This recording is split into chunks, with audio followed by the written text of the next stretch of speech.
السلام علیکم۔ آج ہم جانیں گے قیامت کے بارے میں اور قیامت میں ایسا کیا ہوگا، جیسے کہ ہم مسلم جانتے ہی ہیں کہ قیامت میں کیا ہوگا، سب ختم ہو جائے گا۔ پھر بھی ہم آج دیکھیں گے یہ ویڈیو۔ محترم بھائیوں اور دوستو، کبھی آپ نے غور کیا ہے کہ قیامت کا منظر کیسا ہوگا؟ وہ قیامت جس کا آنا طے ہے، جس کے آنے کی خبر اللہ کے آخری نبی حضرت محمد صلی اللہ علیہ وسلم دے چکے ہیں۔ کیا آپ نے کبھی غور کیا ہے کہ وہ دن کیسا ہوگا؟ قیامت کی شام کیسی ہوگی؟ آج ہم قرآن و حدیث کی روشنی میں قیامت کا نقشہ کھینچنے کی کوشش کریں گے۔ دعا ہے کہ اللہ ہمیں اس خوفناک دن کی تیاری کرنے کی توفیق دے۔ ایک ایسی ہی عام سی گرم دوپہر ہوگی یا پھر سرد دوپہر ہوگی، پتہ نہیں وہ گرمی کا تپتا ہوا سورج ہوگا یا سردی کا ٹھنڈا کپ کپاتا ہوا سورج ہوگا۔ شام حسب معمول ڈھلے گی اور دن کو الوداع کہے گی۔ دن اور رات حسب معمول یہ کہہ کر جدا ہوں گے کہ کل پھر ملیں گے۔ پرندے گھونسلوں کی طرف حسب دستور لوٹیں گے۔ تاجر اپنی ترتیب پر اپنے گھروں کو لوٹیں گے۔ مائیں بچوں کو گود میں سلا کر بستروں پر دراز ہوں گی۔ تھکے ہارے مزدور اپنے بستروں کو لوٹیں گے۔ بادشاہ اپنے تخت شاہی پر دراز ہوگا۔ وزیر اپنے تخت وزارت پر دراز ہوں گے۔ پولیس والے اپنی چوکیوں پر پہرا دیتے دیتے یہ سوچ کر اونگ رہے ہوں گے کہ کب صبح ہوگی اور میری ڈیوٹی تبدیل ہوگی اور دوسرا حوالدار آ کے ڈیوٹی دے گا۔ رات کو کسی گھر میں مہندی لگ رہی ہوگی کہ صبح بارات آنی ہے، اور کسی گھر میں بارات آ چکی ہوگی اور اگلی صبح ولیمہ ہوگا۔ کہیں پہ رات کو دکان مکمل ہوئی ہوگی اور صبح کو دکان کا افتتاح ہونا ہوگا۔ کسی کا رات کو گھر مکمل ہوا ہوگا اور صبح نئے گھر میں منتقل ہونا ہوگا۔ یہ ساری حسب معمول کی وہ باتیں ہیں جو آج کے دن بھی کسی نہ کسی جگہ ہو رہی ہوں گی، اور قیامت سے پہلے کی شام بھی بالکل عام سی شام ہوگی۔ ایسی ہی ایک شام آئے گی، ہولے ہولے اور دھیرے دھیرے آئے گی اور پھر سارے عالم پہ چھا جائے گی۔ پھر سورج اسی طرح حسب دستور اپنے چہرے سے نقاب ہٹائے گا اور عالم سے اندھیرے کو جدا کر دے گا۔ کوے آنکھیں کھولیں گے، مرغے اذان دیں گے، بلبل کا نغمہ ہوگا، کوئل کی کوکو ہوگی، چڑیوں کی چہچہاہٹ ہوگی، جھرنے اسی طرح اپنے پانی کے ساتھ بہہ رہے ہوں گے، دریاؤں میں طغیانی حسب دستور ہوگی، سمندر میں موجوں کی اٹکیلیاں حسب دستور ہوں گی، سبزی لینے والے صبح صبح سبزی منڈی کو جا رہے ہوں گے اور کام کاج والے گاڑیوں کے اڈے کی طرف جا رہے ہوں گے، ڈرائیور اپنی گاڑیاں ٹھیک کر رہے ہوں گے، مائیں بچوں کو اسکول کے لیے تیار کر رہی ہوں گی، کوئی مکھن کا پیڑا نکال رہی ہوگی تو کوئی ڈبل روٹی پہ مکھن لگا رہی ہوگی اور کوئی پراٹھا توے پہ ڈالنے جا رہی ہوگی۔ حالی نے ہل کھیت میں ڈال دیا ہے، دکاندار نے دکان کھول لی ہے، گاہک نے آ کے قدم رکھا تو دکاندار نے مرحبا کہا۔ 10 میٹر کپڑا طے پایا، اس نے کپڑا ناپا اور کاٹنے کے لیے کینچی ڈالی۔ ادھر دکاندار کینچی چلا رہا ہے، ادھر گاہک پیسے گن رہا ہے، اور ادھر کاشتکار کا ہاتھ ہوا میں بلند بیج بکھیرنے کو ہے۔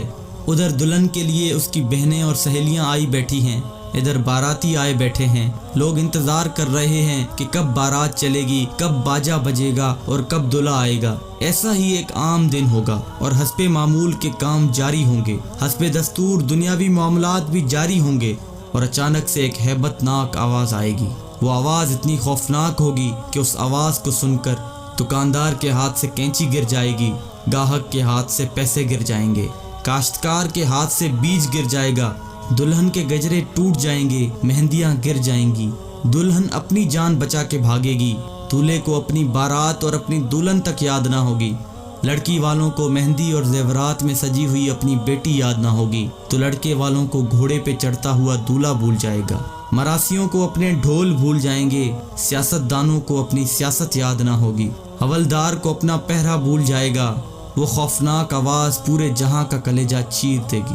انسان کا کلیجہ تو ہے ہی چھوٹا سا، قرآن کے مطابق وہ آواز اتنی ہیبت ناک ہوگی کہ اس آواز کو سن کر زمین و آسمان کے کلیجے پھٹ جائیں گے، پہاڑوں کے بہتے ہوئے چشمے خشک ہو جائیں گے، ماؤں کے ہاتھوں سے وہ نوالے گر جائیں گے جو وہ اپنے بچوں کو کھلا رہی ہوں گی۔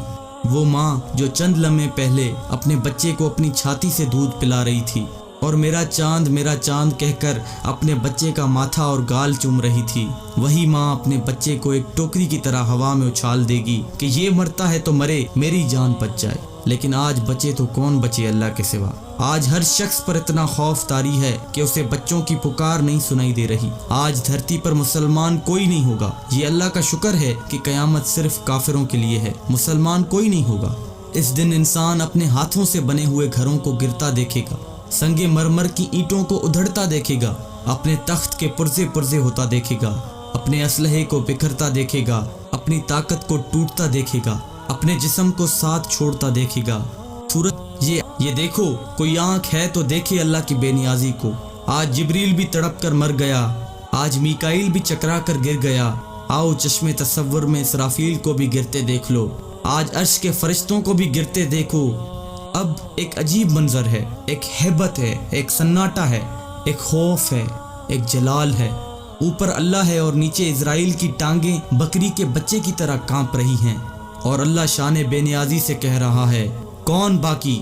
اسرائیل کہے گا، یا اللہ اوپر تو باقی، نیچے تیرا عبد اسرائیل باقی۔ تو اللہ کی ہیبت ناک آواز آئے گی کہ تو بھی مر جا میرے اسی امر کے ساتھ جس امر سے میں نے تجھے پیدا کیا۔ اللہ اکبر۔ کوئی اسرائیل کو مرتا دیکھے مگر کوئی ہے نہیں جو دیکھے۔ پھر سب کو موت کی وادی میں دھکیل کر اللہ کہے گا، ہے کوئی میرا شریک تو سامنے آئے، ہے کوئی میرا شریک تو سامنے آئے، ہے کوئی میرا شریک تو سامنے آئے۔ لیکن اس دن کوئی آواز نہیں ہوگی، اس دن تنہا اللہ کی ذات باقی ہوگی جو کہ وحدہ لا شریک ہے۔ میرے بھائیوں، یہ ہے وہ دن جس کا آنا طے ہے، یہ ہے وہ دن جس کے لیے ہم اس دنیا میں آئے ہیں۔ اس دن کچھ باقی نہ ہوگا، اس دن پورا جہاں ٹوٹ چکا ہوگا۔ میرے بھائیوں، اس ٹوٹ جانے والے جہاں سے عبرت لو، اللہ کے واسطے اس کا حرص چھوڑ دو، اس کے دیوانے نہ بنو، اس کے دیوانے کے لیے ذلت کے سوا کچھ بھی نہیں۔ سائے کے پیچھے بھاگنے والے کے لیے دیوار سے ٹکرانے کے علاوہ کچھ نہیں ہوتا، ریت پہ پانی تلاش کرنے والے کے لیے سوائے پیاس کے اور کچھ نہیں ہوتا، اس کی عزت سے دھوکہ کھانے والے کے لیے سوائے ذلت کے کچھ نہیں ہے، اس کی جوانی پر اترانے والے کے لیے بڑھاپے کی خوفناک آہیں ہیں، سسکیاں ہیں۔ اس دن کا انتظار کرو جب بڑھاپا اس کی جوانی کو کھا جائے گا، اس دن کا انتظار کرو جب اس کی اولاد بھی کہے گی کہ اماں مرتی ہی نہیں ہے، ابا مرتا ہی نہیں۔ دعا کرو اللہ والد صاحب کے لیے آسانی پیدا کر دے، یعنی دوسرے لفظوں میں موت دے دے۔